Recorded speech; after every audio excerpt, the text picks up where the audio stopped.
Bem-vindos ao JKCast, o podcast de economia, finanças e investimentos, com José Cobori.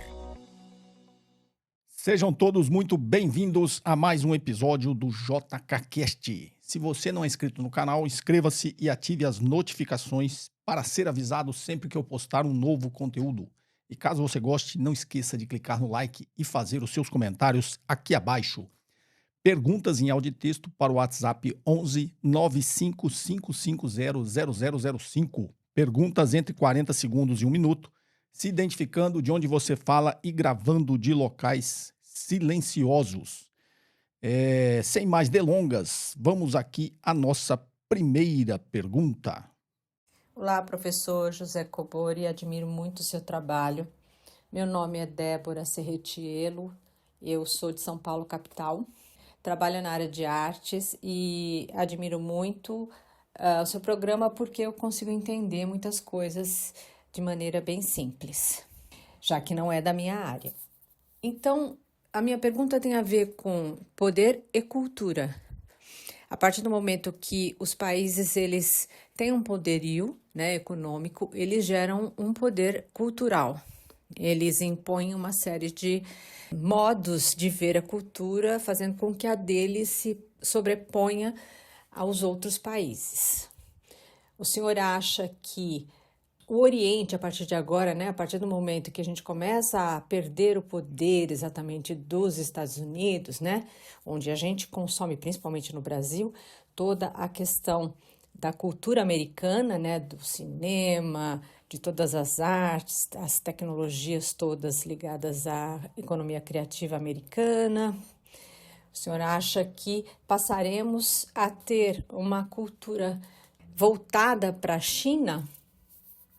Bem, Débora, aqui de São Paulo, da área de cultura de arte. Muito obrigado por sua pergunta, Débora. Vamos lá. Esse é o famoso soft power, que a gente fala. O soft power é a maneira que essas grandes nações, e no caso aqui em questão os Estados Unidos, com essa visão imperialista, é a forma que eles têm de tentar influenciar outras civilizações, que a gente chama de soft power. E eles fazem isso através da cultura, do cinema, o quanto nós, aqui no Brasil principalmente, não somos influenciados pelo cinema norte-americano. É eles que divulgam todo o poder do capitalismo americano. Obviamente, existem exceções, tá, gente? Grandes filmes produzidos nos Estados Unidos, uma grande parcela, dos artistas nos Estados Unidos ali que tem combatido, essa nova onda de extrema-direita e tem tentado também utilizar a arte e a cultura para fazer frente a isso. Mas é o que a gente chama de soft power, através do cinema, eles tentam impor a sua cultura capitalista de consumismo, do que seria o grande herói, do que seria o sistema ideal.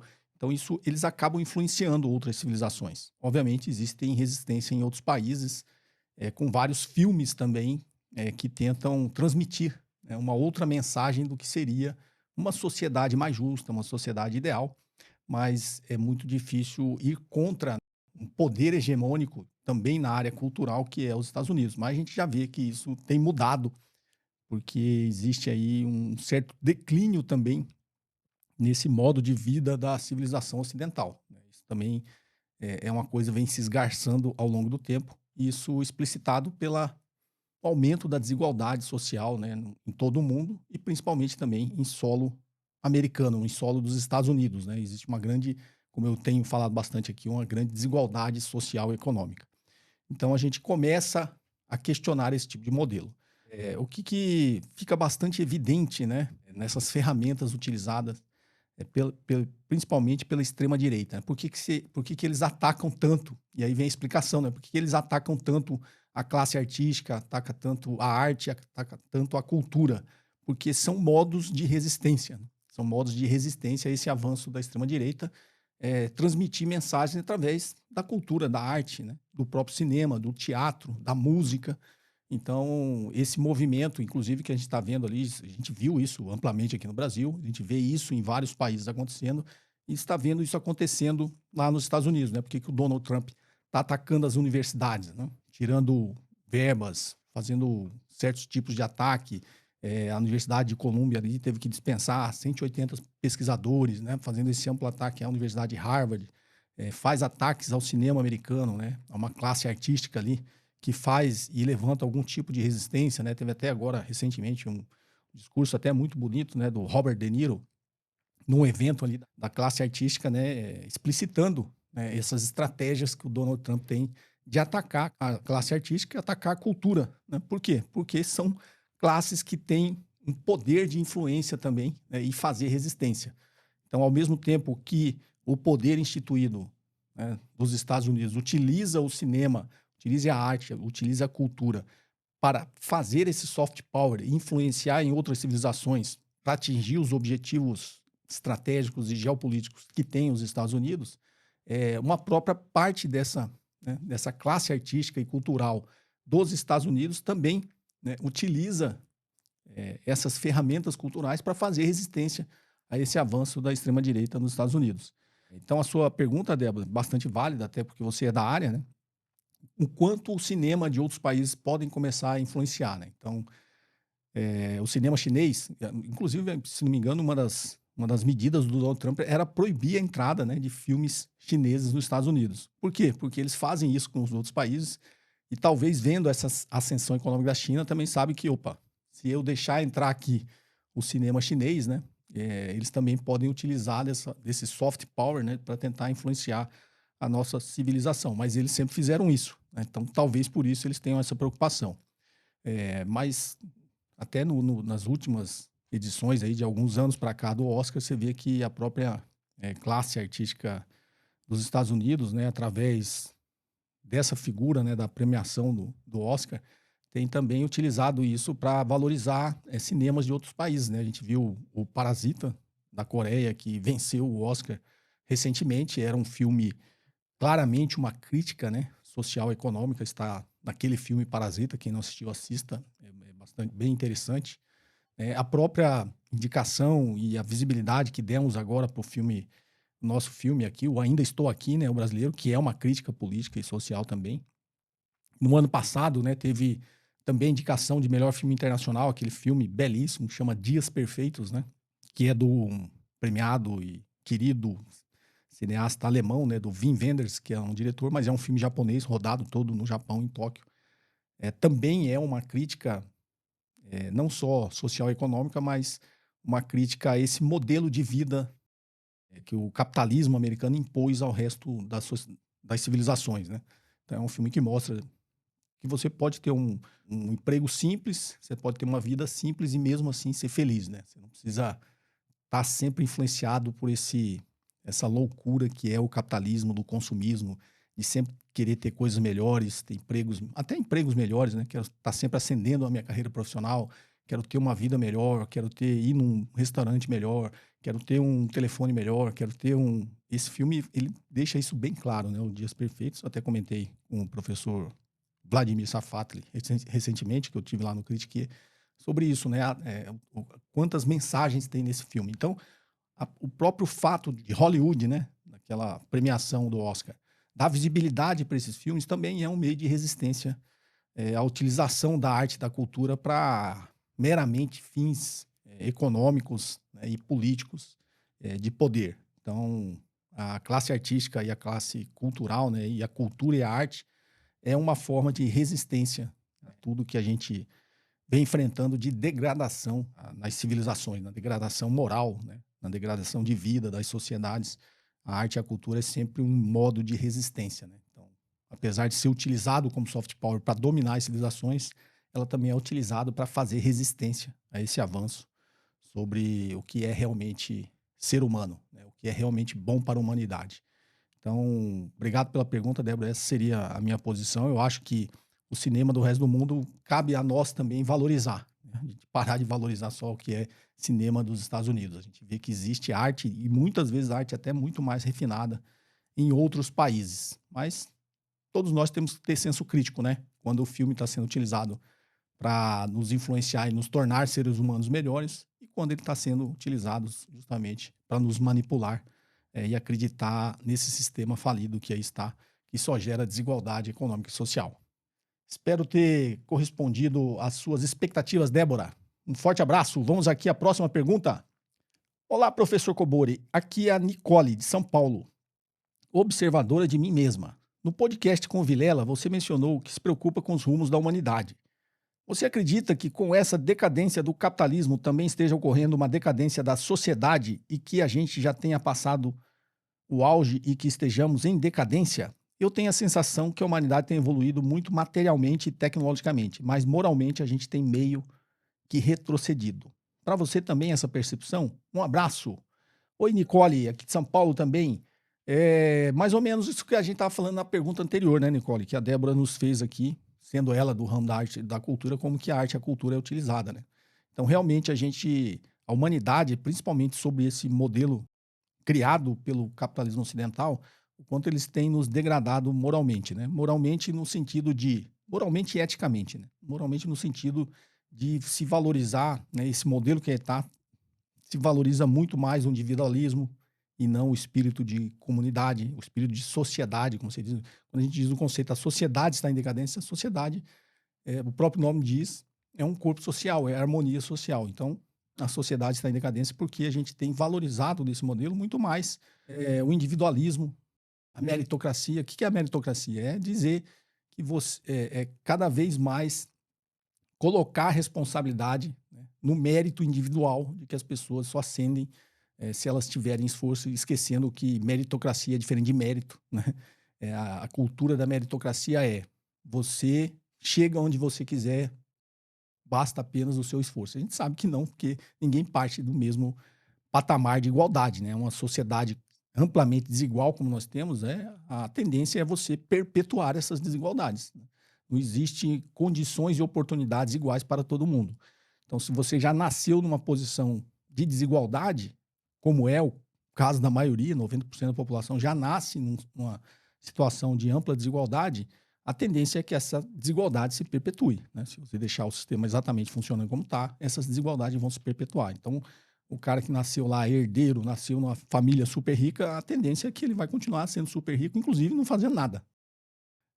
E se ele estudar, não vai dizer que é porque ele estudou e se esforçou. Não, ele já nasceu numa condição social muito elevada e, obviamente, ele vai ter uma ampla vantagem, né, para o restante da sociedade, da humanidade. Então, a gente está realmente nessa decadência porque a gente está valorizando as coisas erradas, né? A gente está valorizando valores individualistas em vez de coletivistas, a gente está valorizando, né, esse negócio da meritocracia sem levar em consideração que nem todos têm as mesmas oportunidades, né? A gente valoriza muito o consumismo, a gente valoriza muito a comparação, né? O meu carro tem que ser melhor que o carro do vizinho, o meu telefone tem que ser melhor que o telefone do meu amigo, meu colega de trabalho, né? Então, a minha roupa tem que ser de marca. Então, a humanidade tem cada vez valorizado coisas fúteis, né? Coisas que não agregam e não fazem. E coloco isso como símbolo de felicidade, né? Você será feliz se você tiver um emprego melhor. Você será feliz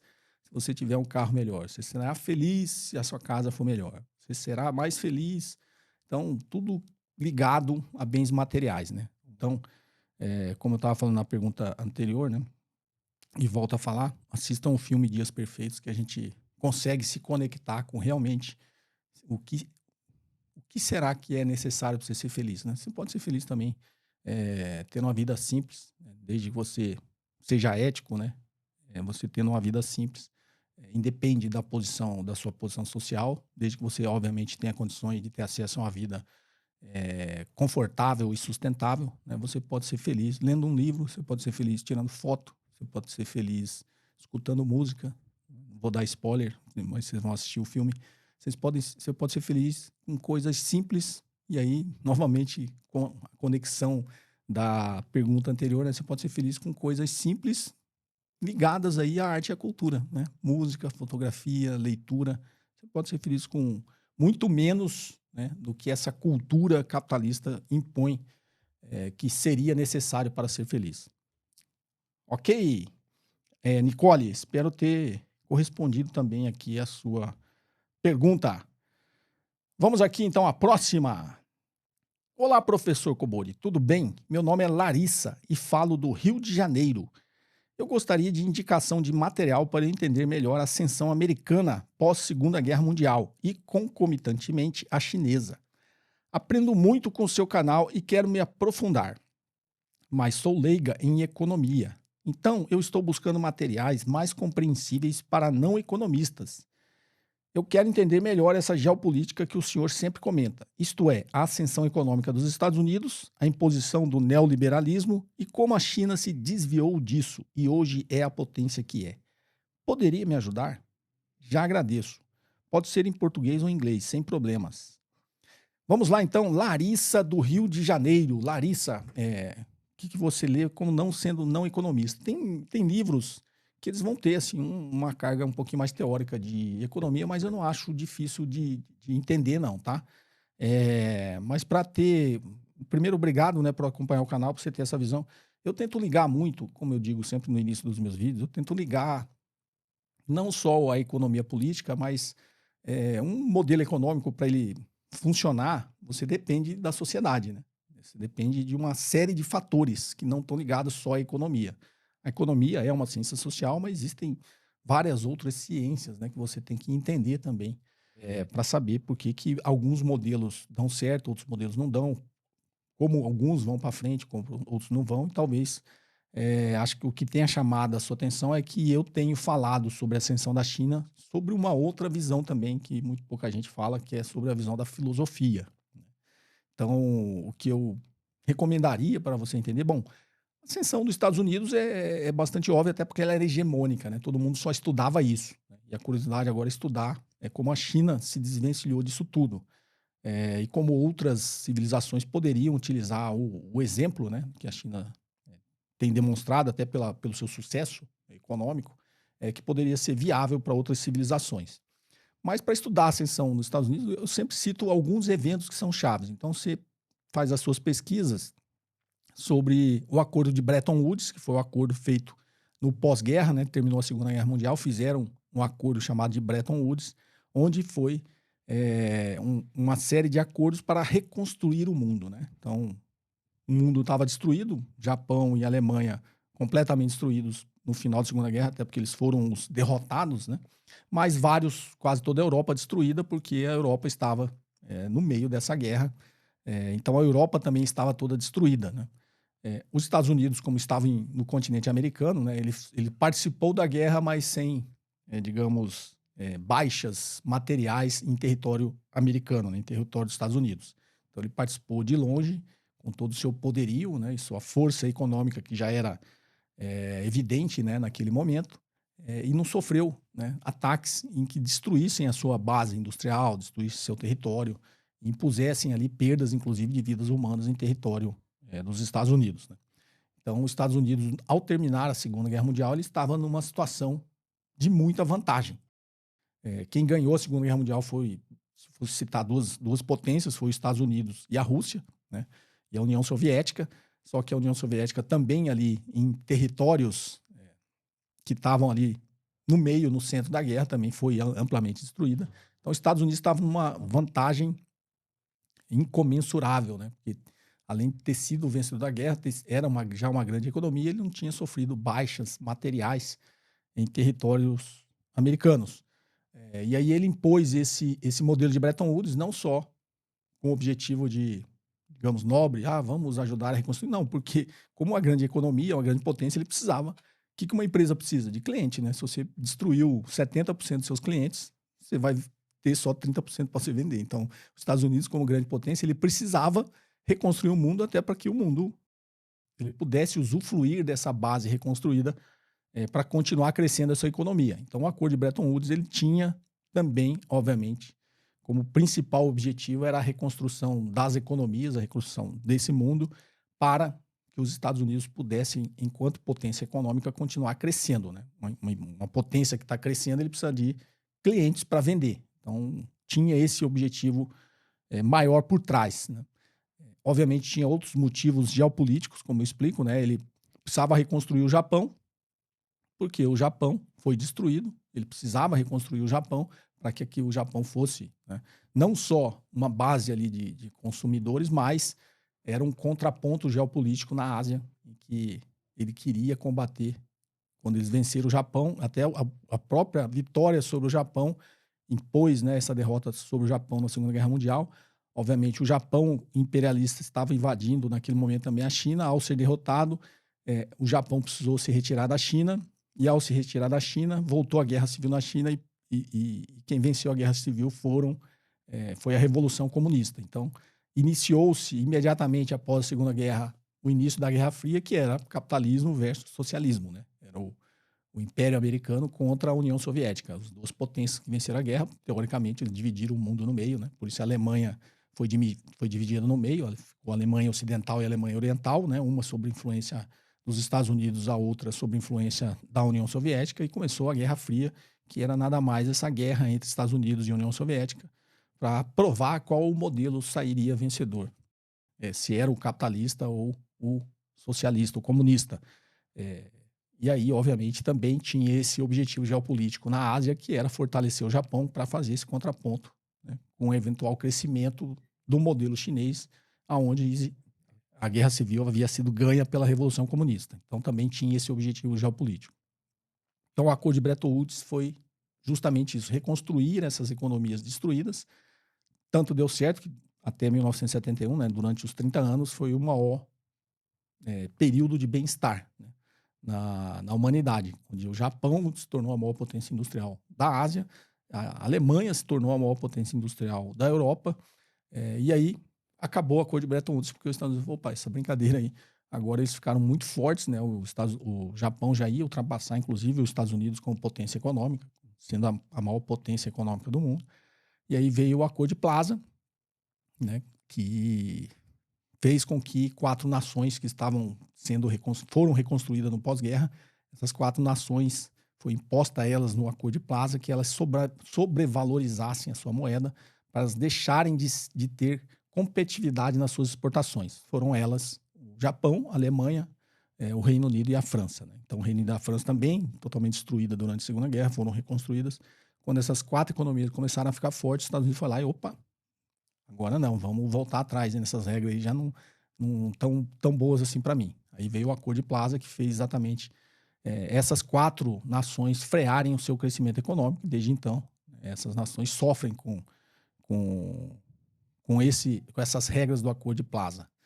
E depois veio a ascensão do neoliberalismo em seguida, né? Com a queda do bloco soviético, que fez... Bom, isso tudo eu tenho falado em várias entrevistas. Então, quer entender esse modelo americano, essa ascensão, estuda, né, o Acordo de Bretton Woods. Isso aí é grátis. Se você procurar e pesquisar, tem vários, não só livros, mas artigos também e produções aí gratuitas que você pode encontrar pesquisando na internet, né? O Acordo de Plaza e Plano Marshall, tudo se você estudar, você vai ver o que os Estados Unidos utilizou e a ascensão do neoliberalismo com o chamado Consenso de Washington, onde os Estados Unidos impôs, né, esse modelo neoliberal a várias nações no mundo.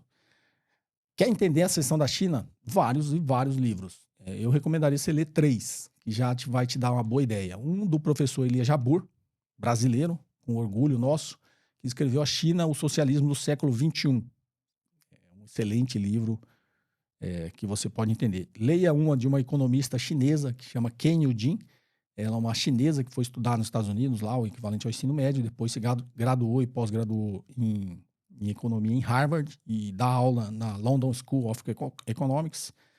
É uma economista chinesa, né? E ela tem a nova China, né, além do socialismo e do capitalismo. Também muito bom, vai te complementar aí esse livro do professor Elias Jabbour.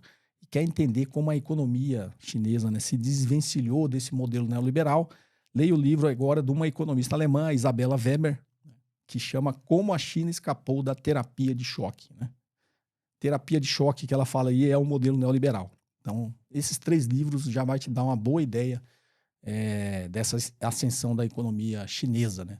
Tanto sob o ponto de vista do professor Elias Jabbour sobre essa formação econômica social, da Ken Yu-jin você entender a cultura chinesa e como é que essa ascensão econômica foi possível nessa cultura chinesa.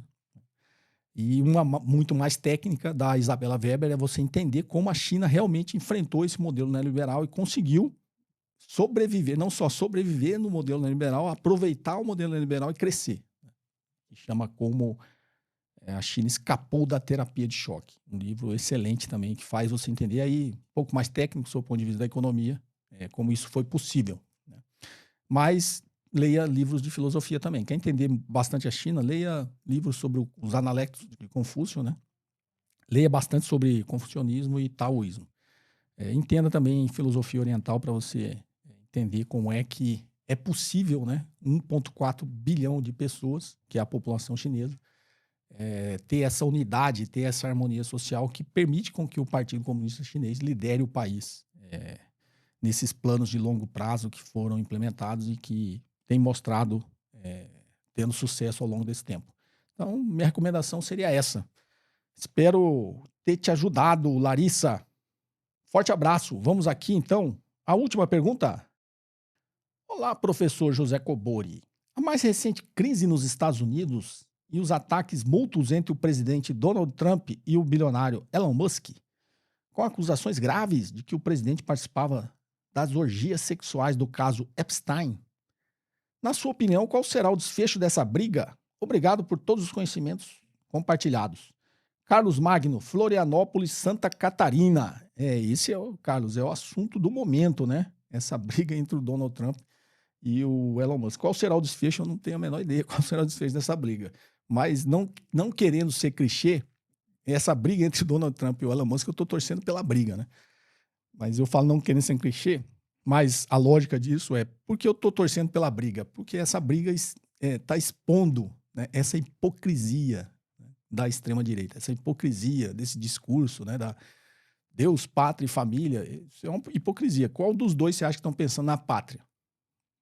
Estados Unidos, no caso. Qual dos dois você acha que realmente está pensando em Deus? E qual dos dois realmente está pensando em família? Ou seja, eu estou torcendo pela briga justamente que desmonta essa hipocrisia, né, do discurso da extrema-direita. Então, é gravíssimo, né? Para quem não sabe, esse caso, se não me engano, acho que o nome dele é Jeffrey Epstein. É um caso de um empresário mega rico, né? Que tinha uma ilha lá e fazia tráfico de menores, né? Então, acusações de pedofilia, né? E nessa lista dele teria várias celebridades, figurões políticos que iam participar dessas festas aí, dessas orgias, inclusive com tráfico de menores de idade, né? E essa lista, não sei por que, em algum momento ela sumiu, né? Ela deixou de ser divulgada. E o que o Elon Musk veio falar agora é que essa lista, teoricamente, foi abafada e não foi divulgada porque o Donald Trump faz parte dela. Ele estaria ali, né? Ele seria um dos participantes dessa festa. Não sei, tem que investigar. Agora, não é difícil de acreditar que isso seja verdade, né? Até porque o Donald Trump, inclusive, perdeu uma ação na justiça em que ele teria envolvimento com uma atriz pornô, até utilizou dinheiro de campanha, não sei, que é dinheiro público, para comprar, né, o silêncio dessa pessoa ou pagar pessoas para comprar o silêncio dessa pessoa e abafar o caso, mas, se não me engano, ele foi condenado, né? Então, e eles, várias acusações, se vê de discursos misóginos que ele tem, né, de diminuição do que seria o papel da mulher, né, na sociedade. Então, quer dizer, isso não é novidade para ninguém. E o que vem, essa briga vem à tona que o Elon Musk acusa, né, o Donald Trump justamente de fazer parte dessa lista, não seria difícil de acreditar que ele realmente estaria, né? Não estou antecipando nenhum juízo de valor aqui, né, mas não seria difícil de acreditar.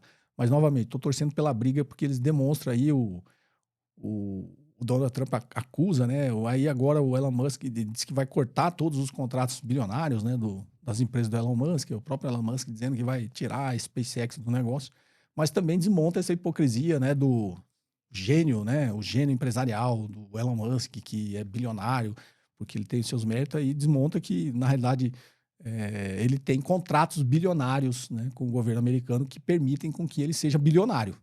Então, se a NASA cortar todos os contratos da SpaceX, ela para de existir, deixa de existir. Ou seja, aquele discurso também, né, que menos Estado, que vale a iniciativa privada, né, o gênio, né, do livre mercado, da iniciativa privada, empresarial, a empresa dele não existe sem o Estado, né? Então também cai por terra essa hipocrisia de que não se precisa de Estado, e o que eu sempre falo aqui, que o Estado americano ele é gigantesco, né, no apoio da sua economia e das suas empresas. Então isso também cai por terra. Então estou torcendo pela briga justamente por isso, né? Porque cai a hipocrisia de todo mundo aí que está nessa discussão aí, principalmente do presidente dos Estados Unidos, que representa o maior, né?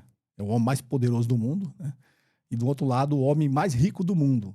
Então são os dois mais do mundo brigando e derrubando essa máscara e essa hipocrisia que existe em todos esses discursos contra o Estado, de meritocracia, de gênio, né, do mundo empresarial, né, de líder político do mundo que vai mudar o mundo. Cai tudo por terra, na realidade são só dois cabeça de baga que por questões múltiplas aí conseguiram chegar no poder. Infelizmente, e a filosofia explica isso, mas isso a gente deixa para outro episódio, como duas figuras como essas, né, conseguiu um se tornar o homem mais poderoso do mundo e o outro o homem mais rico do mundo. A filosofia explica, e o modelo que aí está, né, o modelo selvagem capitalista que aí está também explica como é que duas pessoas altamente desqualificadas conseguiram chegar nessas posições. Ok, pessoal? Espero que vocês tenham apreciado o episódio hoje. Perguntas em áudio e texto para o WhatsApp 11 955500005. Perguntas entre 40 segundos e 1 minuto, se identificando, de onde você fala e gravando de locais silenciosos. Se você ainda não é inscrito no canal, inscreva-se e ative as notificações para ser avisado sempre que eu postar um novo conteúdo. Caso você goste, clique no like e não deixe de fazer os seus comentários aqui abaixo. Um forte abraço e até o próximo episódio. Você ouviu mais um episódio de JK Cast, o podcast de economia, finanças e investimentos com José Cobori.